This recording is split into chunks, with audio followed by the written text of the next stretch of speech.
Registry office में registration का काम बंद हो गया है। और आप जानते हैं पहले रजिस्ट्री ऑफिस में तो उर्दू के कलर लाजमी तौर पर हुआ करते थे, एक नकल नवेश होता था, एक प्रूफ रीडर हुआ करता था। लेकिन आपने और हमने जो उर्दू को छोड़ दिया उसकी मुलाजमत भी चली गई। उर्दू सिर्फ मुशायरों से जिंदा नहीं रह पाएगी, उर्दू सिर्फ अदब से जिंदा नहीं रह पाएगी। आज के दिन में अगर आप देखेंगे तो ऐवानों में जो है उर्दू के जो ऐवान है, उर्दू की जो एकेडमियां है, जो फिक्शन हो या उनका अदब हो, वो आलमी पैमाने का अदब शाया हो रहा है। किताबें एक से एक आ रही है, नाविल से नाविल तक और दास्तान से लेकर गज़ल तक जो शायरी हो रही है, बड़े पैमाने की बेहतरीन शायरी हो रही है। लेकिन उर्दू ऐवान में जिंदा नहीं रहेगी, बल्कि उर्दू आवाम से जिंदा रह सकती है। और उर्दू का रिश्ता आवाम से बहुत हद तक कट गया है। हम चाहते हैं कि आइए हम और आप अहद करें कि आज जिस शायर के पासपन के जुमले को हम सुनने के लिए आए हैं, तो किस वजह से उर्दू से हमारा एक लगाव है। मैं बिलखुसूस कहना चाहता हूँ, पूरे मुल्क के मैं समझ जाता हूँ तो मैं उर्दू के ताल्लुक से जुमला की बैलेंस नहीं कर सकता हूँ कि जो कौन उर्दू अपनी मादरी जबान के साथ इंसाफ नहीं कर सकती है, मैं दावे के साथ कह सकता हूँ कि वो शख्स अपनी माँ के साथ भी इंसाफ नहीं कर सकता। उर्दू से मोहब्बत करना, उर्दू से रिश्ता कायम रखना हमारा लाजमी हिस्सा है।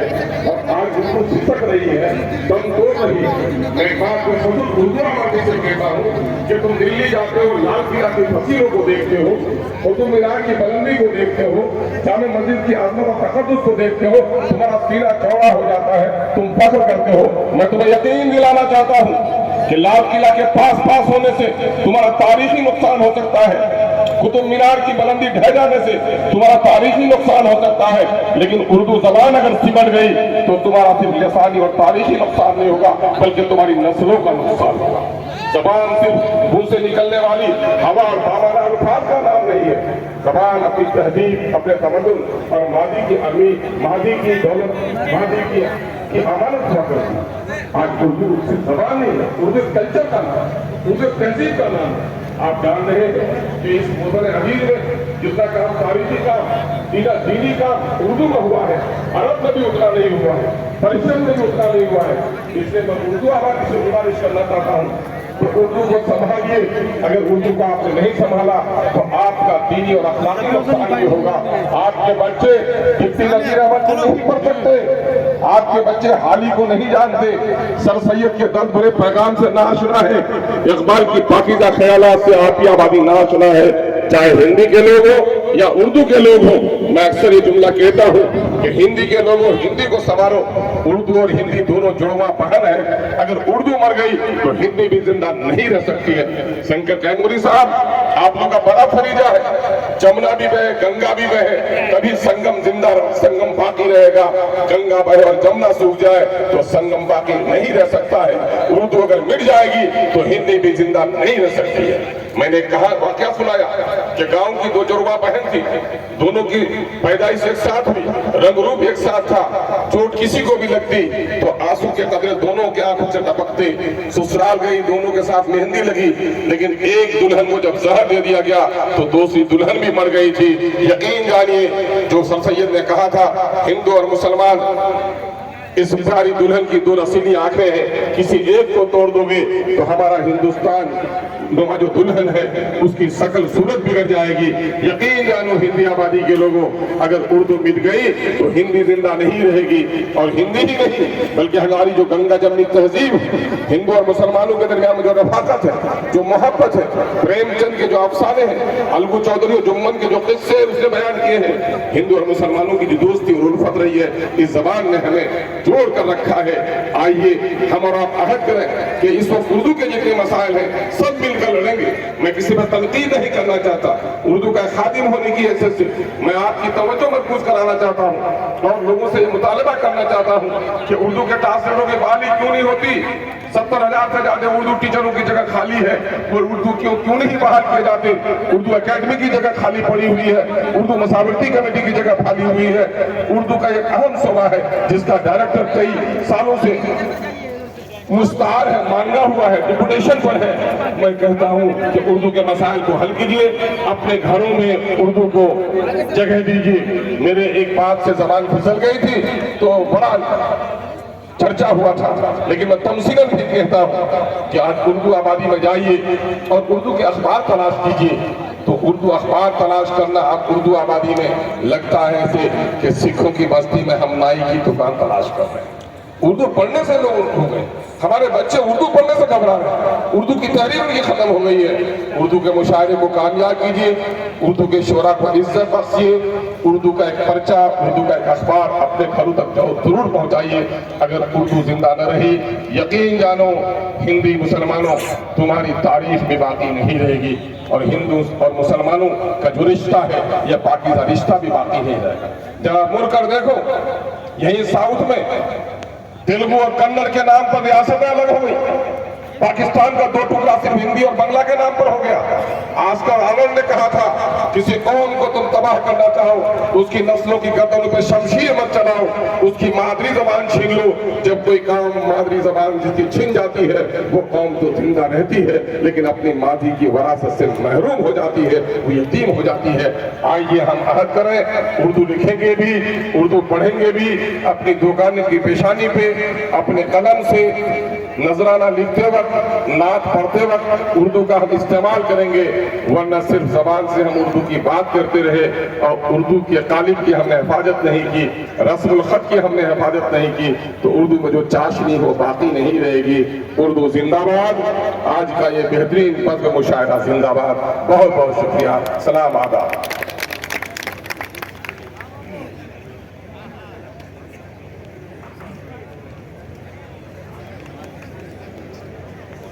बहुत खूब, माशाअल्लाह।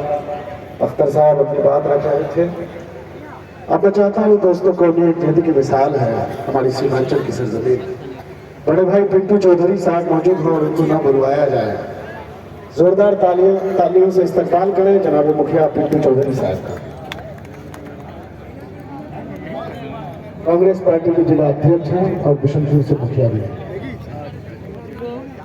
धन्यवाद।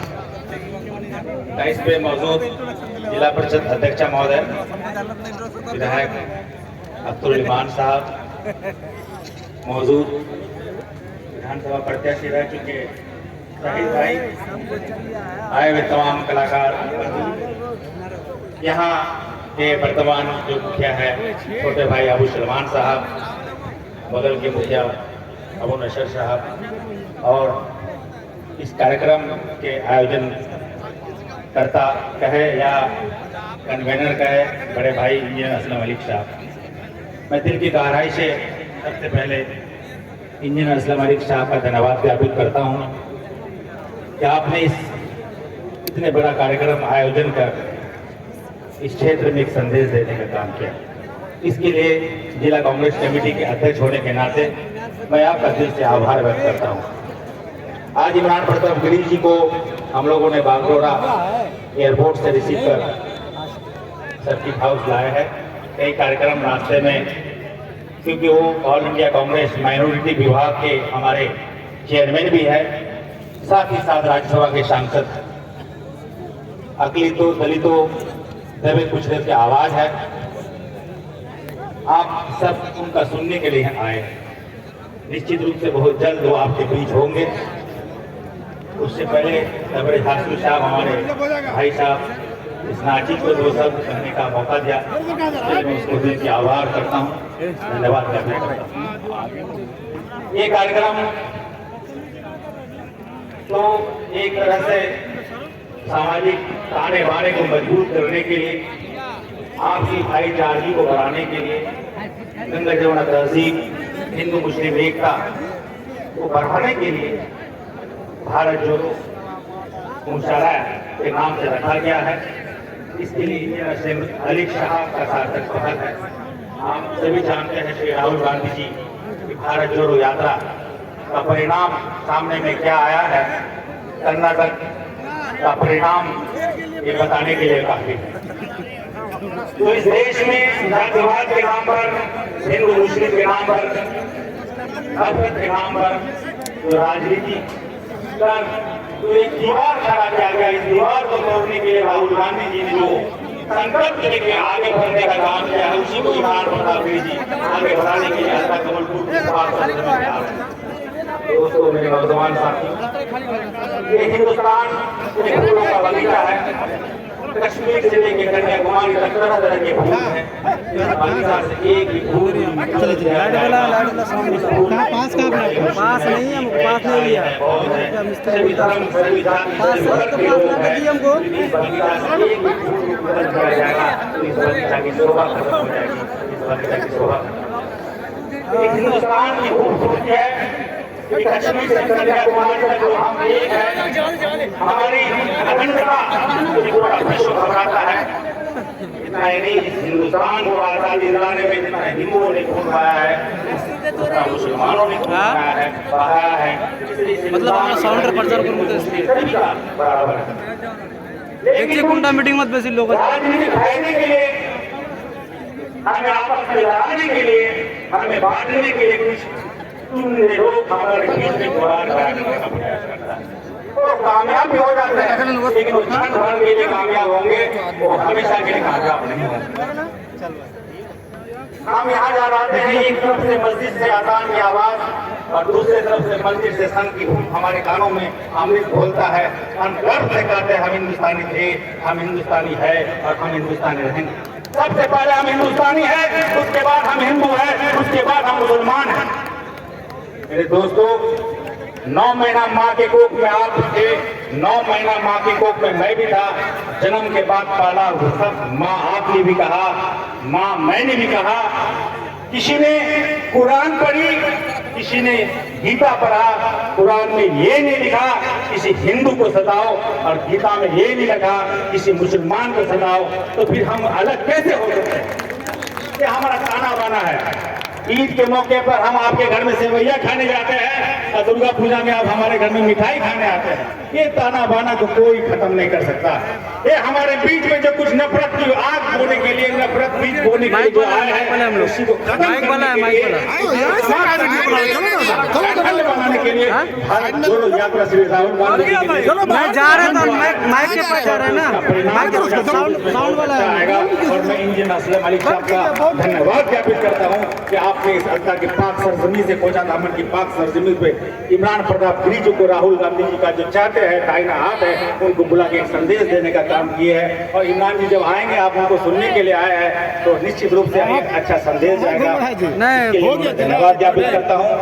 धन्यवाद, शुक्रिया, जय हिंद, जय भारत। आप सभी को मेरा कोटि कोटि नमन और प्रणाम। शुक्रिया। बहुत खूब पिंटू चौधरी साहब। सलाम